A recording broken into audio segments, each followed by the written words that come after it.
विभु विश्वनाथ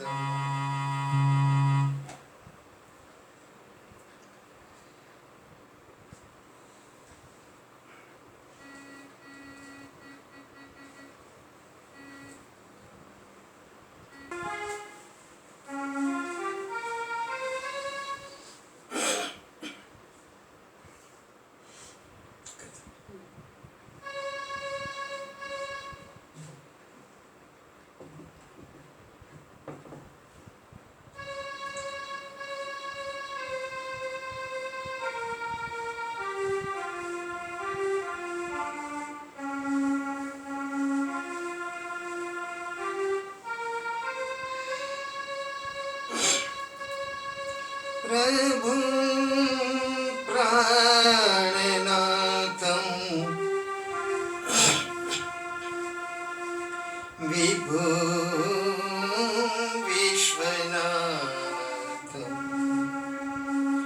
जगन्नाथ नाथं सदा नन्दभाजं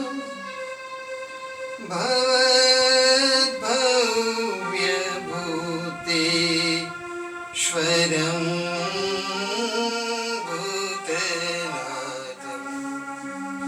शिवं शङ्करं शम्भुमि शानमीडे प्राणनाथं विभुं विश्वनाथं जगन्नाथनाथं सदानन्दभाजं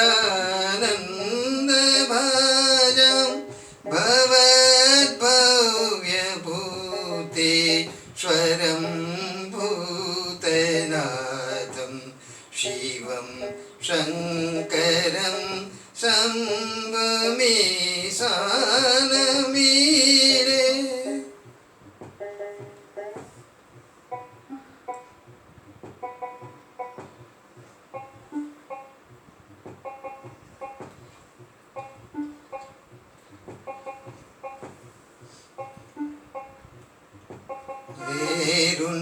वेरुण्डमालं तनौ सर्पजालं महाकालकालं गणेशादिपालं जटाजूटभङ्गो तरङ्गैर्विशालं शिवं शङ्करं शम्भुमि शानमीडे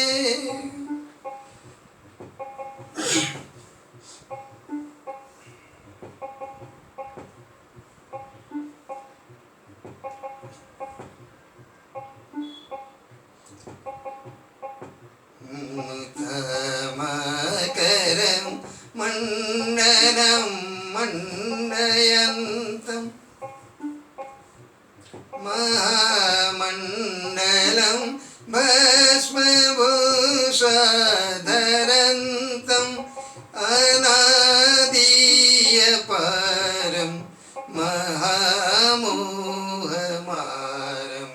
शिवं शङ्करं शंभु मीशान मीरे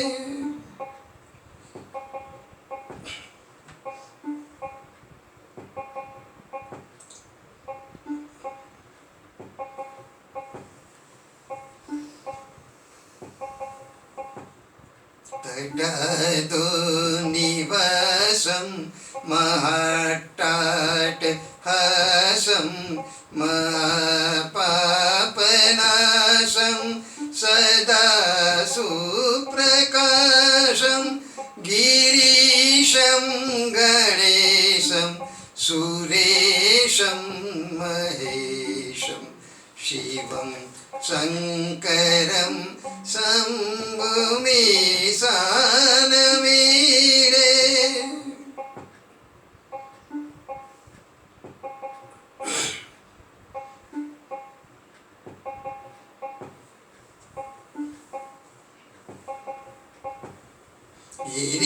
गिरीन्द्रात्मज संगृहीताददेयं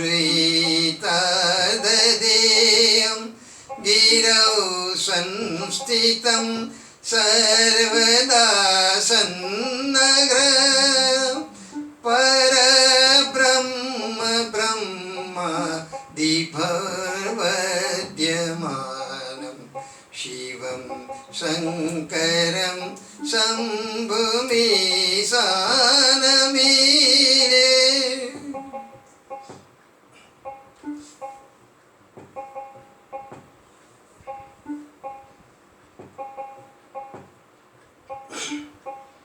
कपालं त्रिशूलं कराभ्यां ददानं पदाम्बोजनं राय कामं ददानं बलिवर्धयानं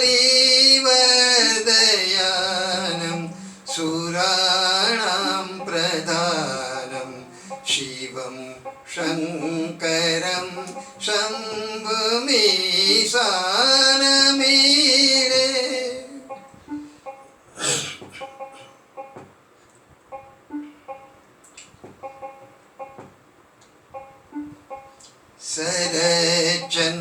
शरच्चन्द्रगात्रं गुणानन्दपात्रं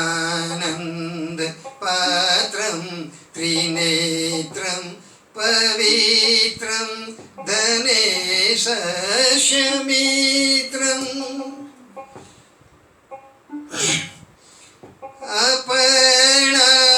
अपर्णाकलत्रं चरित्रं विचित्रं शिवं शङ्करं शम्भु मीशान मीरे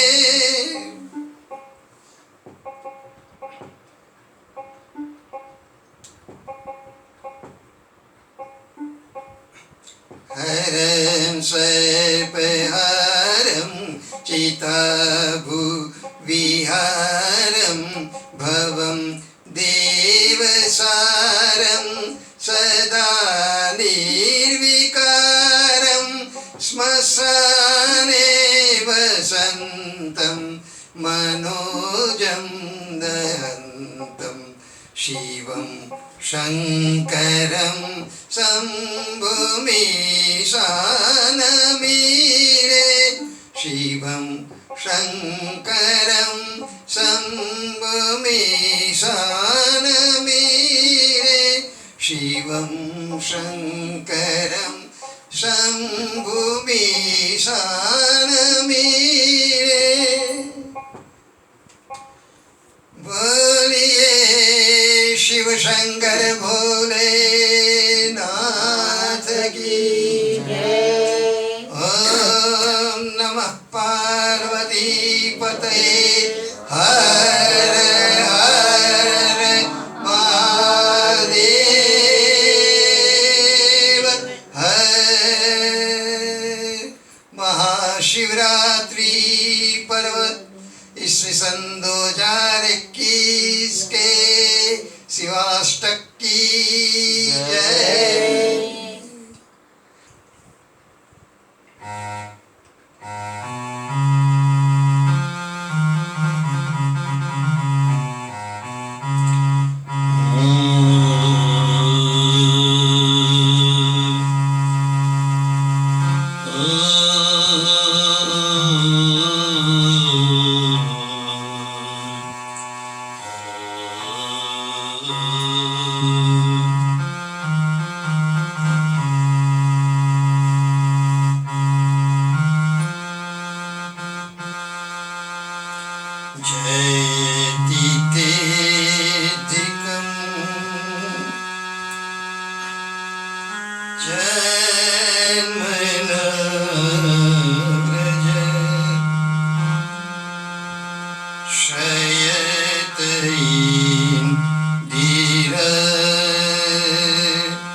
नेह किं वद, नेह किं वद। तो गत रविवार को गोपी गीत रास पंचाध्यायी के तीसरे अध्याय का गोपी गीत का पहला 2 श्लोक लिया गया था यहाँ से पाठ में। गए रविवार को यहाँ खाली किरीट भाई, अमन और हम 3 ही थे, इसलिए संक्षेप में हम थोड़ा बता देंगे, फिर आगे जाएंगे। जब गोपियों को हुआ कि अब और भी आगे खोजने के लिए जाएंगे कृष्ण को, तो वो और भी जो वन है इसके भीतर चले जाएंगे, जहाँ घीच बड़े बड़े वृक्षों के घटाओं के कारण चंद्र की, शरद पूर्णिमा के चंद्र की चांदनी भी धरती पर नहीं जाती है। तो वो अंधेरे में आगे जाएंगे तो कांटे और कंकड़ लगेंगे उनके कोमल चरणों को। इसलिए हम वापिस चले जाए और जहाँ से अदृश्य हो गए थे रास में से, वही यमुना जी के किनारे पर बैठ के हम लोग कृष्ण को पुकारेंगे वापिस आ जाने के लिए, जाकि फिर से रास हो सके। तो ऐसा ही किया, गोपियों ने सब चली गई जहाँ रास पहले हुआ था, वही यमुना जी के किनारे पर सब वर्तुलाकार में, गोलाकार में बैठ गई और सभी कृष्ण के विरह में ऐसी तन्मय हो गई थी कि सभी के भीतर में एक ही भाव चल रहा था। इसलिए एक साथ में सभी गोपियां गोपी गीत गाती है। कोई पूर्व तैयारी नहीं की है कि कैसे सबको गाना है एक साथ में। वही समय पर अंदर में से समान ही शब्द आते हैं सभी गोपियों में से, और वो गाती है गोपियां। अगर राधा जी के अंदर से शब्द आते हैं जयति देव दिगंतो ललिता विशाखा, और सब गोपियों पे एक ही समय पर जयति ते दिगम जन्मना व्रज, यही आता है, सब एक ही शब्द। ये भी बताया गया था कि छंद जो है वो कनक मंजरी है। कनक मंजरी एक पौधा आता है जिसके पत्तों को पीस के उसको जल में उसका रस मिला के प्रमाण में, मात्रा में अगर पिया जाए तो जो भाव अंत समय पीने के पहले चलता था वही भाव में चक्षुर रहते हैं, फिर दूसरा भाव कोई आता ही नहीं है। वो जैसे भांग में होता है ऐसे। अभी महाशिवरात्रि गई तो जैसे भांग में होता है ऐसे कनक मंजरी में। तो ये छंद ऐसा है कि बिना ऐसा उसके पत्ते का रस पिए बिना ही गाने से केवल गोपियां कृष्ण के विरह में चकचूर हो गई है। एक ही भाव है सब में कि कृष्ण यहाँ फिर से आ जाए और रास शुरू हुए, इसलिए सब एक ही समान शब्दों में गाती है।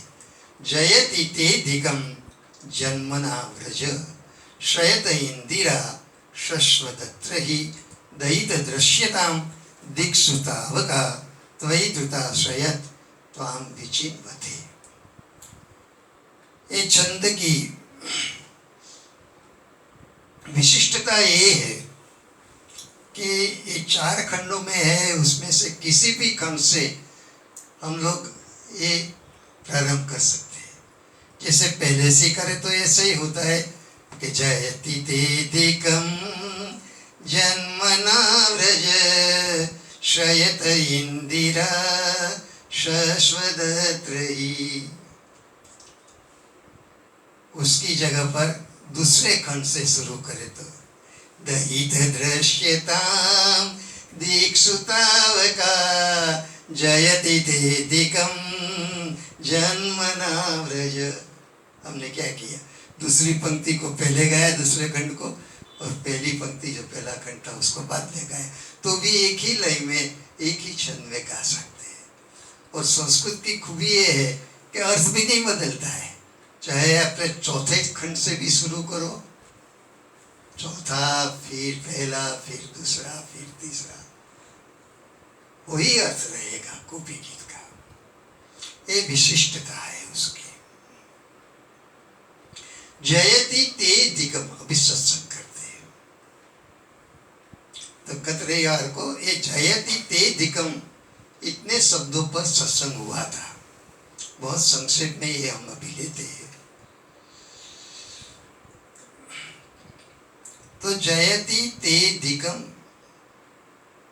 दो शब्द है, जयति पहला और ते अधिकम ये दूसरा है। जयति ते अधिकम, हे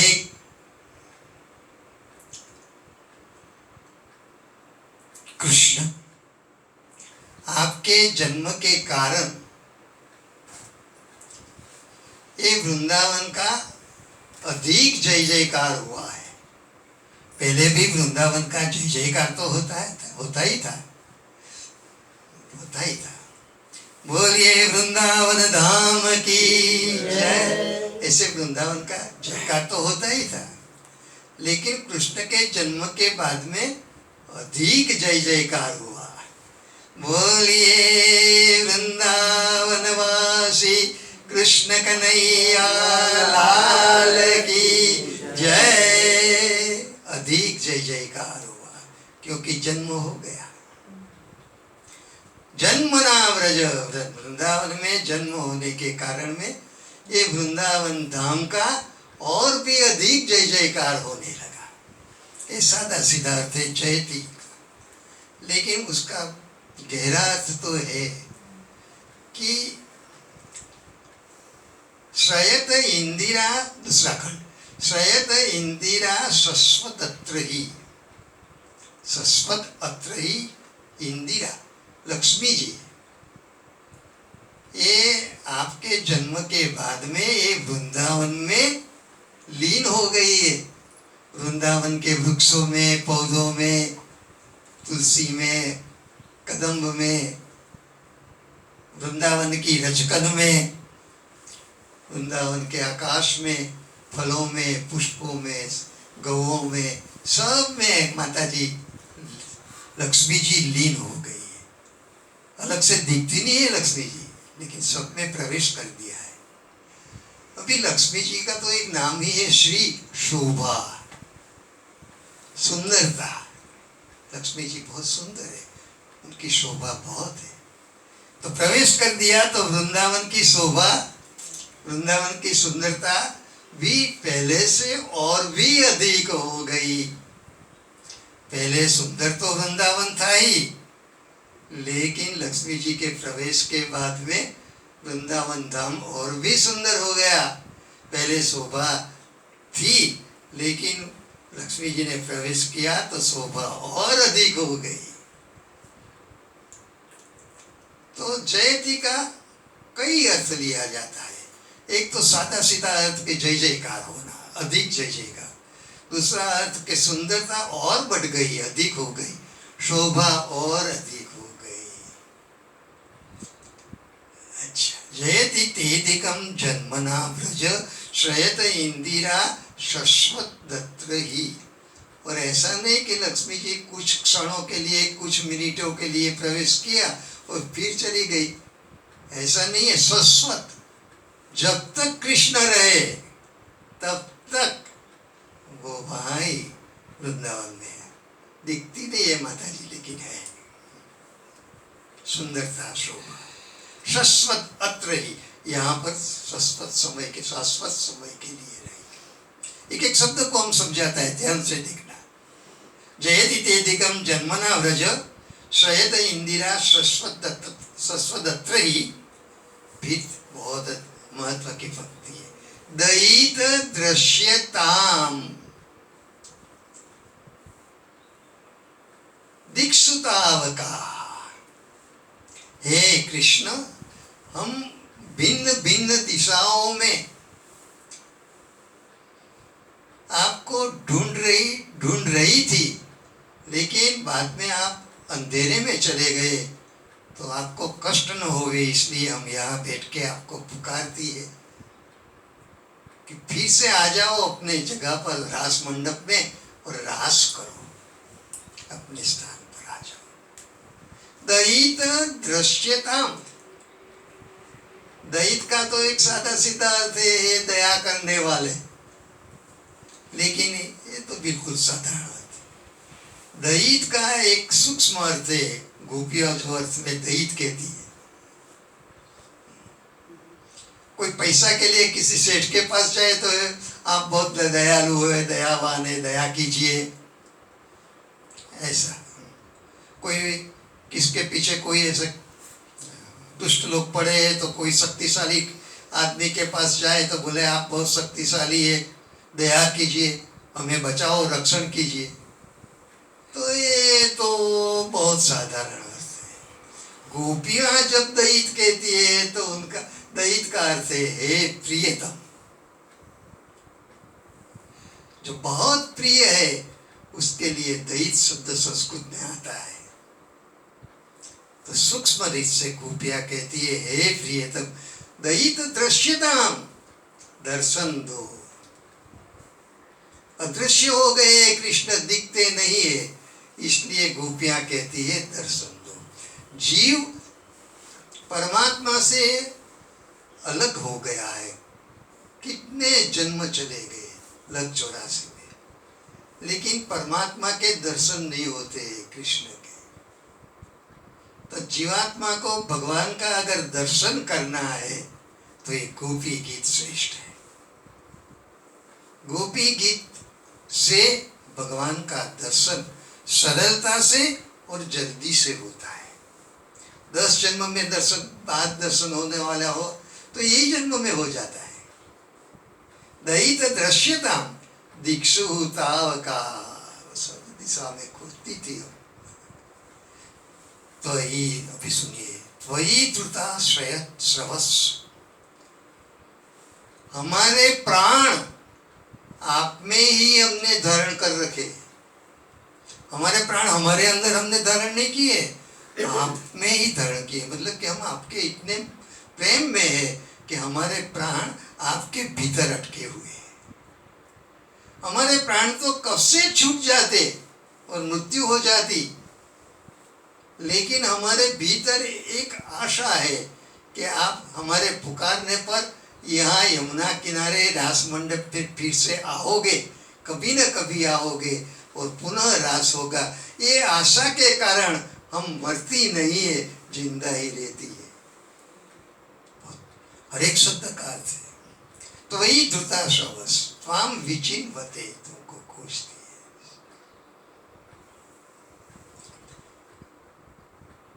फिर दूसरा श्लोक है, थोड़ा जल्दी जाएंगे उसमें। पहला श्लोक बहुत महत्व का, सभी श्लोकों में केवल एक पहला करे तो भी दयित दृश्यताम, हे प्रियतम हमको दर्शन दो। यही तो हमारा लोगों का ध्येय है।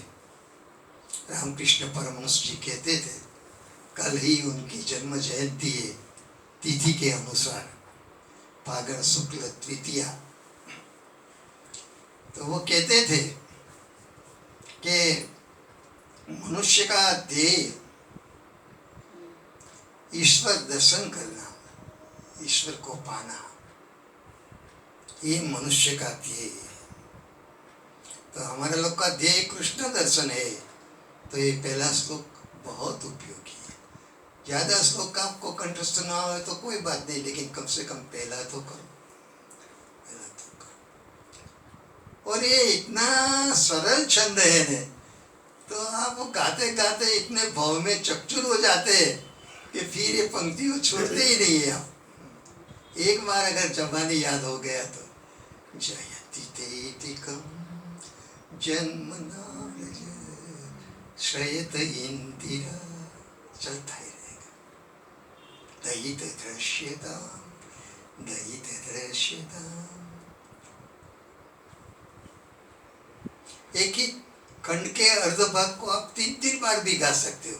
दयित दृश्यताम, दयित दृश्यताम, दयित दृश्यताम, दीक्षुतावका त्वयि धृताश्रय त्वां विचिन्वते।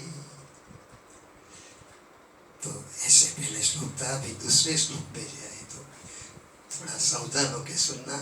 बहुत कम समय में ये करना पड़ेगा क्योंकि समय हो रहा है जाने का। हाँ, किरीट कुमार तो वहाँ बैठा है। अच्छा, तो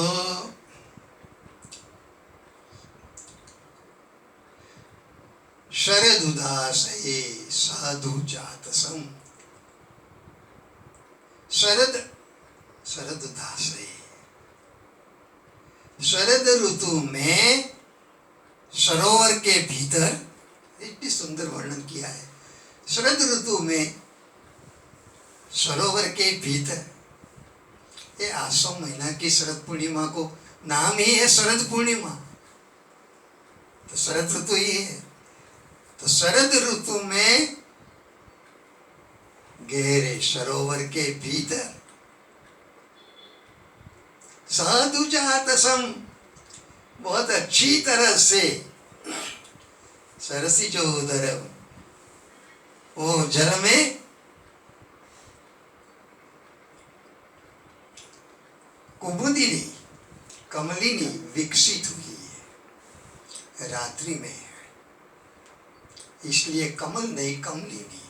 हालांकि हम लोगों ने यहाँ जब किया था तब कहा था कि शरद पूर्णिमा की रात्रि को जो रात्रि में खिलते वो फूल तो खिल ही गए थे, लेकिन जो दिन में खिलते वो फूल भी खिले थे। कमल दिन में खुलते हैं, सूर्य की से सूर्य नहीं था, चंद्र ही था, तो भी कमल खिल गए, कमल खिल गए। योग माया है, भगवान की लीला है। तो आप कमल भी ले सकते हो, कमलिनी भी ले सकते हो। ये शरद ऋतु में सरोवर में खिले हुए साधु जातसम, बहुत अच्छी तरह से खुले हुए, पूर्ण खुले, कहते हैं पूर्ण कुसुमित द्रुमदल सोइनी सुहासिनी सुमधुर भाषिणी सुखदाम वरदाम मातरम वंदे मातरम। फुल्ल कुसुमित रविंद्रनाथ टैगोर है। तो जगदीश चंद्र कौन है, बंकिम चंद्र जी, वंदे मातरम। रविंद्रनाथ टैगोर का जनगण मन है राष्ट्रगीत, तो बंकिम चंद्र फुल्ल कुसुमित, पूरी तरह से खिले हुए कमलों के फूल की तरह, या तो कुमुदिनी कमलिनी के फूल की तरह आपके नेत्र है सुंदर। सरसी जोदर श्री वृषा दृशाम, दृशाम आपके अखियां है, नेत्र है, बहुत सुंदर है, पूरी तरह खिले हुए कमल के फूल की तरह, या तो कुमुदिनी की तरह ऐसे आपकी अखियां है, बहुत सुंदर है। तो शरददासे साधु जातसम सरसी जोदर श्री मृषा दृशाम, दृशाम आंख दोनों ऐसे शोभायमान वाली आपकी सुंदर है। सूरतनाथ देख शुल्क दासिका, हे सूरतनाथ, ये जो सूरत के दो अर्थ है, ये जो चेहरा है कृष्ण का वो भी सूरत है। कृष्ण का चेहरा सबसे सुंदर है, कामदेव का चेहरा बहुत सुंदर है, लेकिन उससे भी अनंत गुणा सुंदर चेहरा कृष्ण का है, इसलिए वो सूरतनाथ है कृष्ण, सूरतनाथ। दूसरा शब्द है सूरत, लगनी, लग जाना। सूरत लगना मतलब के कृष्ण की लगनी लग गई है गोपियों को, कृष्ण की लगन में लगनी लग गई है। तल्लीन हो गई, सुरता। वो लोग कहते हैं सुरता जब हो जाती है तो कुंडलिनी शक्ति सहस्रार चक्र पर चली जाती है, सबसे ऊपर की, और समाधि हो जाती है। एक ज्ञान मार्ग में यहाँ क्या होता है, ये सूरज जो हो जाती है तल्लीनता लगती है तो गोपियों का यहाँ अलग होता है, वहां समाधि होती है, यहाँ गोपियों की मृत्यु हो जाती है। वरद निन्न तो नेह किम वद, देखो गोपियां कहते हे वरद, आपको तो सब वरदान देने वाले कहते हैं, लेकिन आप तो बिल्कुल क्रूर हो, निर्दयी हो, घातकी हो। ये आप इतनी सुंदर आंखों से हमारी आंखों में देख के जो आंखों के तीर चला रहे हैं, उससे आप हमको मार दे रहे हो। हमको मार दिया है आपने, ये हमारा वध नहीं है, ये तो वध ही है। श्लोक का ये ने किम वध, आपने तो हमको मार दिया।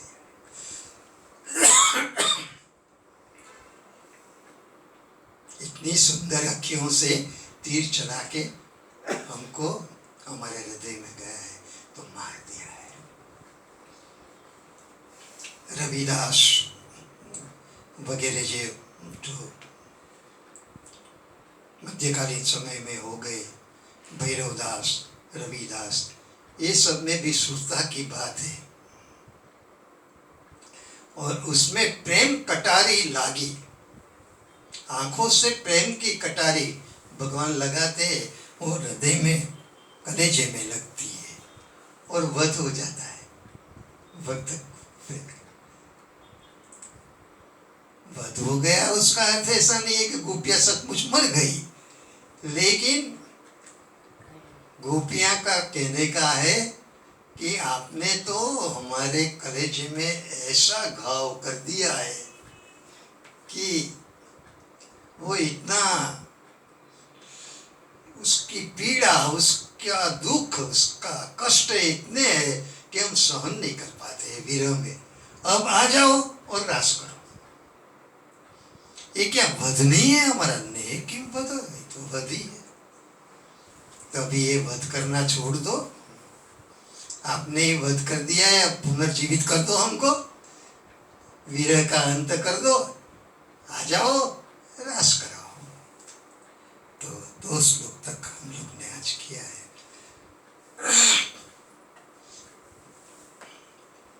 बोलिए रास बिहारी लाल की जय। गोपी गीत के प्रथम और द्वितीय श्लोक के सत्संग की जय। आश्रम समन्वय वाले मुरली मनोहर लाल की जय। श्री मुरली मनोहर प्रिया जी राधा जी की जय। जय जय श्री राधे, जय जय श्री राधे, जय जय श्री राधे।